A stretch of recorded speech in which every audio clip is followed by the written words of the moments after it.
Engines over a city.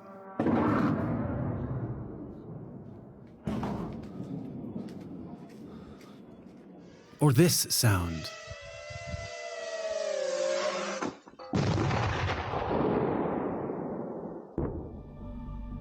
Four years after Russian tanks crossed into Ukraine, this is what Ukrainians have come to fear. Всі чули звук дрона, бачили його. Drones have transformed the battlefield. But the Russians are using them widely to target Ukrainian civilians.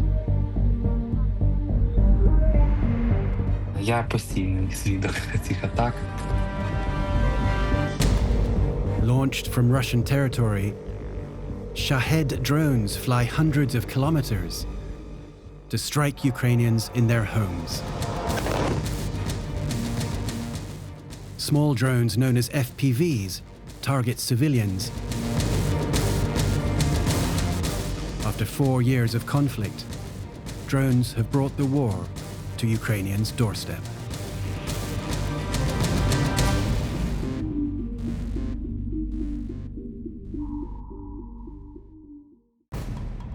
Four years into the war, the front line has stopped moving. Cities close to the front are vulnerable, like Kherson. On the banks of the Dnieper River, across from Russian forces, the city has become a hunting ground for what locals call a human safari. The Russian drone operators can see their targets. They know what and who they are killing. The drones they use are known as FPVs, for first-person view. The drone pilot sees what the drone sees in real time. The drone carries a charge, which detonates on impact. They might want to improve their skills, and that's why they start hunting people. Sometimes it's just for fun, and it's been actually explored by psychologists, this effect of video game when you don't have a feeling of killing, or it's even getting exciting like in video games. Unfortunately, that's a very common practice when operators understand that their drone is dying. I heard a lot, such feedback like, I just don't want to waste this drone, so I need to strike at least something. From their bunkers across the river, the Russian pilots patrol what they have called red zones, areas in which they regard anything that moves as a legitimate target, on grounds that it could be Ukrainian soldiers in disguise. Russian military bloggers post the drone footage on Telegram and directly threaten the city's residents. Гражданским быть предельно внимательными и осторожными, ограничьте свое передвижение, покиньте по возможности данную зону.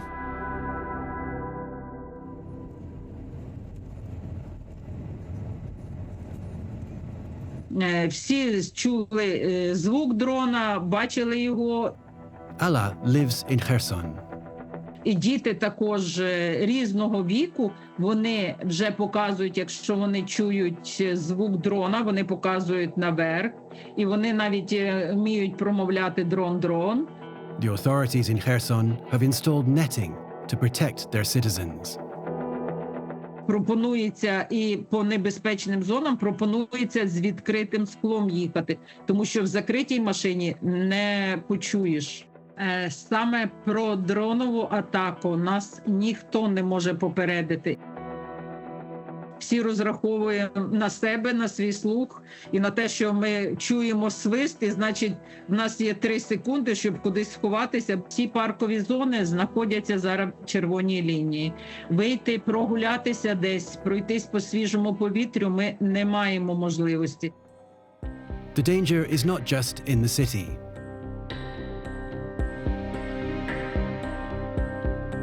Last year, a farmer named Alexander Gordyenka became a local hero for shooting down Russian drones with his shotgun. Ну, а сьогодні нові реалії. Сьогодні ось отакі вещі будуть і отака рушниця. But the Russian drone pilots managed to find him. He was killed on September 5th when a drone hit his car.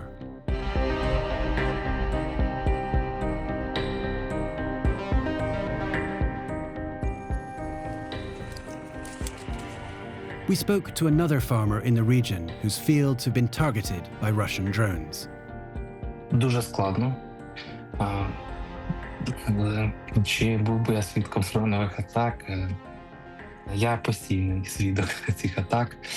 Особливо в цьому році ми це відчули, тому що в цьому році було їх як ніколи багато. Дуже багато було пожеж від дронових атак. Тобто дрон просто залітає, там падає на поле і поле пшениці згорає. Це дуже непередбачувана штука. FPV attacks have been reported across Ukraine. In the north, this bus was hit by a Russian FPV.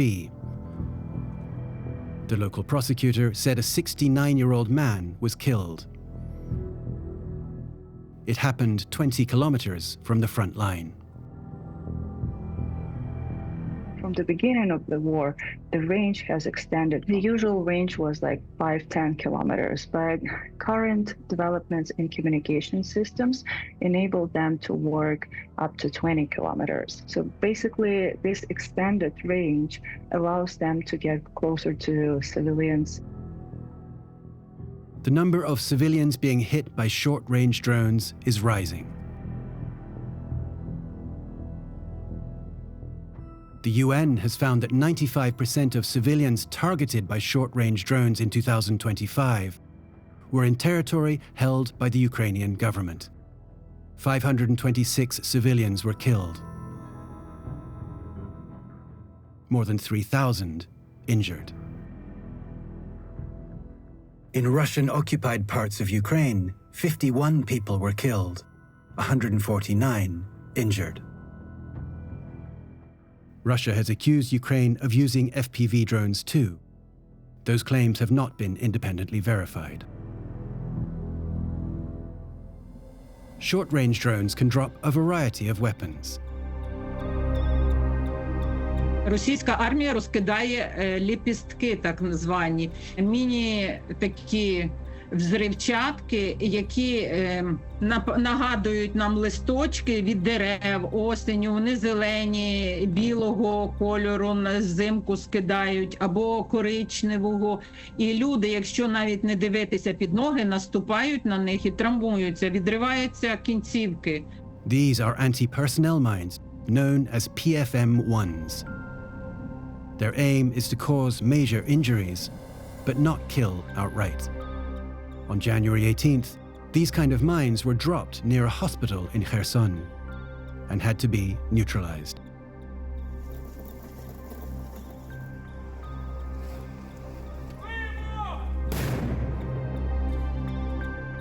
Small drones like FPVs are not the only drones in Russia's arsenal.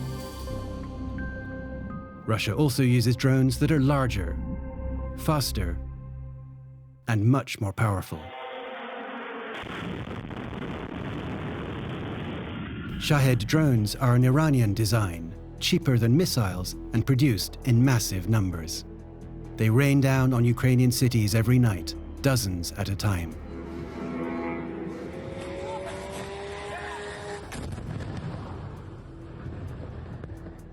Their use has taken off since 2025. The Russian army has fired as many as 800 Shaheds in one night. One of the main targets is Odessa. On January 27th, a dozen Shaheds hit the port city and the surrounding area. От та ніч прям була дуже важка, і це була така прям масована, довга атака. Тут другий, третій, це 4-поверхівка, другий, третій поверх просто наскрізь пробило. На жаль, в цьому будинку 2 людини загинули. Launched in waves from specially built airports, the Russian drones are designed to overwhelm Ukraine's anti-missile defenses. Починаючи з вечора, тому що іноді там десь 8-9 вечора вони починають нас тероризувати, починаються повітряні тривоги, починає летіти. Але по нашій практиці, то мені здається, 2, 3, 4 година ночі. Якщо брати статистику, то саме в цей час буде найбільше прильотів, коли люди мирно сплять. The Shaheds that fly overhead also hit Ukrainians' electricity and heat by targeting the country's energy infrastructure. The aim, to wear down the population. Transportation is another target. До мене сюди. Мужики, помагайте, йдіть сюди. Сюди пошли. This passenger train was hit by Shahed-type drones in the Kharkiv region. Я все пам'ятаю. Зупинено було на перегоні машиністами екстреним гальмуванням, так як перший дрон влучив перед локомотивом. Він його зупинив. Почув звук того ж самого дрона «Герань». Була об'явлена евакуація пасажирів. На жаль, він влучив по 16-му вагону. Вони спеціально ввели туди ціль, вони ж знайшли її. 6 people were killed, 5 civilians and an off-duty soldier. Ukrainian airspace has been closed to passenger flights since the Russian invasion, making trains essential. Russian drones have also hit trains at the station, here in the Sumy region. For civilians, it's a psychological effect because previously it was considered to travel by rail pretty safely for civilians. People are more scared to use trains nowadays.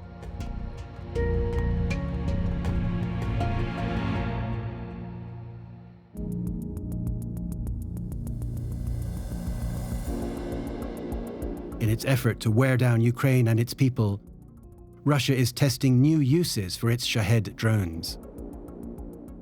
They can now deliver different types of charges, including so-called cluster munitions, seen here on a roof near the Ukrainian capital. These casings each contain multiple small bombs. They didn't detonate this time, but are designed to cause injuries across a wide area. Cluster munitions and any munition dropped from Shahed is always a big danger for civilians because people tend to approach and pick up things. So Russians are very creative in this, and unfortunately, these specific techniques and tactics was developed just to bring more casualties. The UN estimates that 684 civilians were killed in Ukraine in 2025 by Russian missiles and long-range drones. More than 4,000 people were injured.